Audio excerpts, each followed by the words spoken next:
In the 1950s, GE CEO Ralph Cordner probably would have laughed if anyone had expressed doubts about the company's viability. It would have sounded absurd to even speculate about the future prosperity of one of the most prosperous businesses in American history. In the past, General Electric exuded the same confidence as current tech behemoths like Amazon or Microsoft. It was at the forefront of technology, paving the way for the development of radio, the electrical revolution, and significant advancements in aviation. Even CAT scans are a debt to GE scientists. You get the impression that the idea light bulb in cartoons would likely bear the GE emblem if you looked closely enough. Then it all came tumbling down, with shocks like the financial crisis of 2007 to 2008 exposing serious vulnerabilities in what had grown into an ungainly massive organization. It's an engrossing tale of brilliance, good fortune, ambition, and hubris with lessons for anyone starting their own business or assuming a leadership position. Its extensive narrative serves as both a warning and an inspire. We won't go into all the specifics of that history in this audiobook because Power Failure has more than 700 pages. We may, however, take a closer look at some of the noteworthy events and the insightful lessons they teach individuals who aspire to leadership roles or anybody else interested in gaining life lessons from the achievements and errors of others. General Electric wasn't always like that, even though it gradually started to resemble a complex, symbiotic organism with a personality of its own, a startling sci-fi monster of finance. As circumstances changed over the years, the organization underwent numerous changes. From its humble beginnings in a struggle for dominance in the early electrical sector, it expanded swiftly. Thomas Edison's company, which invented the light bulb, amalgamated with a competitor and started to change and grow to accommodate rapidly evolving markets. With inventions that were repurposed after the war and laid the foundation for its subsequent industrial core, GE expanded during World War I to satisfy military needs like submarine detection. With inventions that were repurposed after the war and laid the foundation for its subsequent industrial core, GE expanded during World War I to satisfy military needs like submarine detection. When one of the company's scientists later created a superior radio transmitter, GE entered the market, built RCA, and successfully marketed the new product it wished to promote. In the 1930s, GE had to sell out RCA due to monopoly concerns, thus there was no evidence of the weak control that would allow GE to grow into a vast conglomerate. When the government stopped being upset about monopolies, the firm later purchased it once more.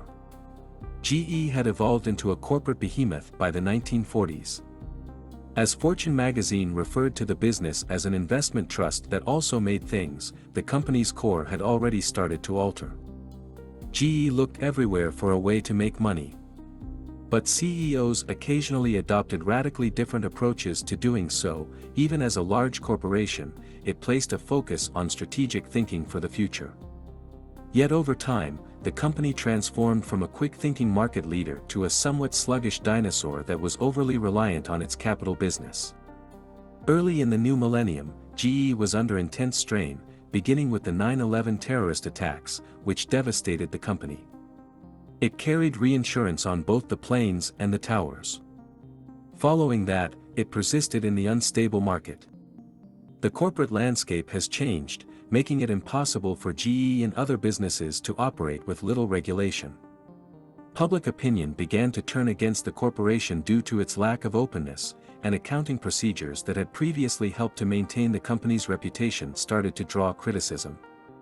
GE's demise was caused by a number of factors, but business owners and others would do well to take note of the rather stark lesson learned: if making a large profit necessitates giving up too much flexibility and relying on risky ventures, you might want to think about other ways of making a profit. Maintain your morals. General Electric prioritized prudent financial management during its formative and apex years since it helped the company survive and expand early on. Nevertheless, ambition and greed eventually erased that. Charles Albert Cohan, a founder of GE, was an astute financial manager. When demand for GE's goods and services plunged during the financial panic of 1893, he was able to deftly plug holes and keep the business solvent. Yet, the event had a significant impact on the company's culture. Following that, Cohan insisted on rigorous financial management and refused to be unduly enthusiastic or overstate the value of the company's assets. By sticking to that strategy, GE was so resilient that it survived the subsequent financial panic in 1907 with ease and even extended some loans to assist others. Things changed afterwards though. When he took over in the early 1980s, the iconic CEO Jack Welch made a number of astute decisions. Yet, he also made the stock price a source of great pleasure and directed an accounting department that produced profits every quarter through judicious use of the vast assets of the corporation, such as a significant sale at just the right time to balance off a loss. Welch also placed a lot of reliance on GE Capital, the company's loan-related segment. It created enormous riches that appeared to be accessible, but it did so by assuming inexpensive short-term debt and using the proceeds to fund lucrative long-term loans. It was a typical financial error that had been made countless times throughout history, and each time there was hell to pay. It functions until something occurs, such as the 9/11 attacks, which makes obtaining short-term loans more difficult. Cohan wouldn't have agreed with that. Welch and others continued dealing in dangerous assets while being aware of the weak points. The company's history would have been very different if they had remained true to the earlier company tenet of prudent financial management. Never undervalue the value of a strong leader. Similar to the coaches of sports teams, CEOs can unjustly receive praise when things are going well and unjustly receive blame when things go wrong. So, it is illogical to blame one person for all of a company's ups and downs or even its long-term success. Notwithstanding this warning, the power of the modern CEO means that their choices and interpersonal abilities can have a significant impact on the future of major organizations. The final CEO of GE during its heyday, Jack Welch, has earned a place in the company's history due in part to his team's skill in manipulating the market to boost GE's financial results and in part to his decision-making. He was confident, which was one of his assets. When he was appointed CEO in 1980, he didn't play it safe and follow convention out of a fear of upsetting people or upsetting the established quo. The business was performing well, but he started making adjustments right away from his predecessors. Welch also completed his research and had extensive knowledge of the industry. They knew Welch would want them to be at the top of their game and pose challenging questions when his deputies had to present, so they prepared accordingly. You could go into trouble for being slobby. Welch was well recognized for negotiating savvy deals and selecting winners, despite the fact that he occasionally missed out. His hand-selected CEO successor Jeff Immelt may have been one of his mistakes. Welch undoubtedly came to accept that. Welch and others held Immelt accountable for a string of regrettable choices and errors that contributed to the demise of one of the country's most reputable corporations. Immelt, according to one executive, lacked the capacity to understand the big picture of how the many parts of the businesses interacted with one another. He did not research as deeply as Welch and appeared to struggle to instill a sense of team devotion. One major error was his choice to have GE participate in the subprime mortgage industry. This was a poor move that was exposed when the 2007 to 2008 financial crisis hit, which was mostly caused by bad debt and imprudent loans. Another was that as the crisis began to unfold, people tried to convince Immelt to start getting rid of GE's real estate interests, but he wouldn't listen. He wanted to keep taking the risks and reaping the rewards. Immelt survived that crisis, but GE's fortunes did not turn around in the coming years. Immelt was eventually fired. To be fair to Immelt, the September 11th attacks and the financial meltdowns were huge disruptions that could, and did, spell doom for more than one company. Immelt felt Welch had left him with big problems to fix, and the evidence bears that out. Yet it also seemed obvious that he lacked Welch's talent for wise leadership and decision-making, which damaged the company's chances of weathering the storm. Finding the proper leader or acquiring the necessary skills to be that leader might be essential to success. Even when people disagree, pay attention.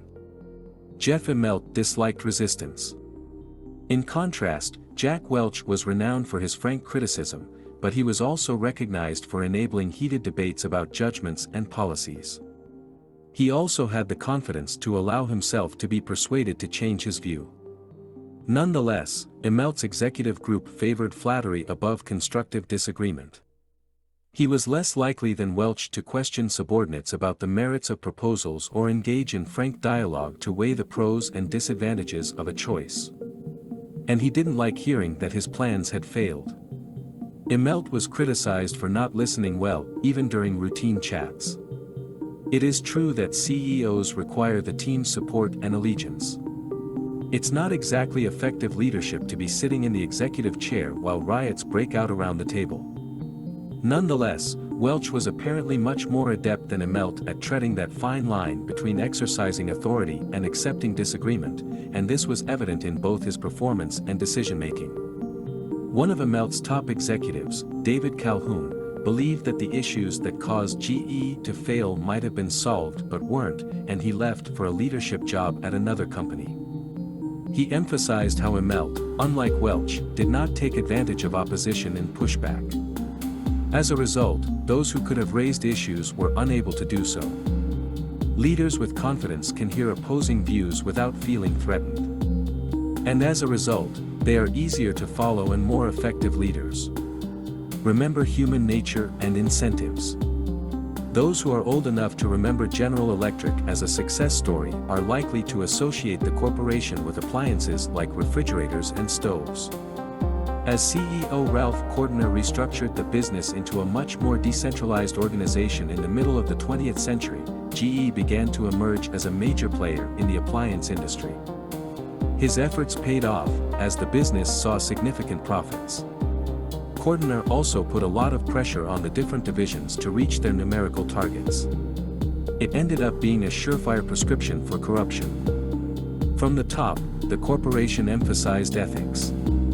Top management, however, were under pressure, which gave them an incentive to lie, and they did, unlawfully conspiring with other businesses to raise prices and decide who would win project bids.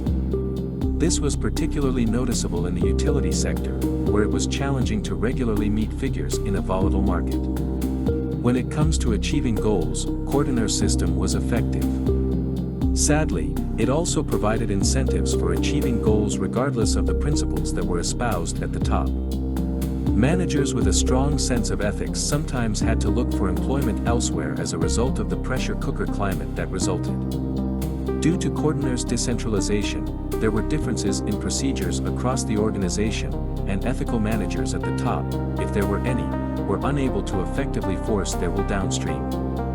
A government probe started in 1960, which was unfortunate for GE and fortuitous for its consumers because it signaled the start of the rigged system's demise. After being charged with price rigging, GE fired a number of top executives. Even though he and other prominent executives were accused in Senate testimony of knowing about the wrongdoing for years prior, Cordner stated his opposition to it. In any event, Cordner didn't need to encourage corruption to acquire it. He only had to design a mechanism that allowed it to flourish. The effects of incentives can be counterproductive if human nature is not taken into account while designing them. Top GE executives lived in an environment of invulnerability in their opulent offices. The powerful GE were they. What was able to touch them? Because of its name, history, size, and prior success, the corporation neglected to follow the proper protections, according to one well-known critic of the business. It's a clear trap to stay away from. You are not invincible, no matter how large and strong you are.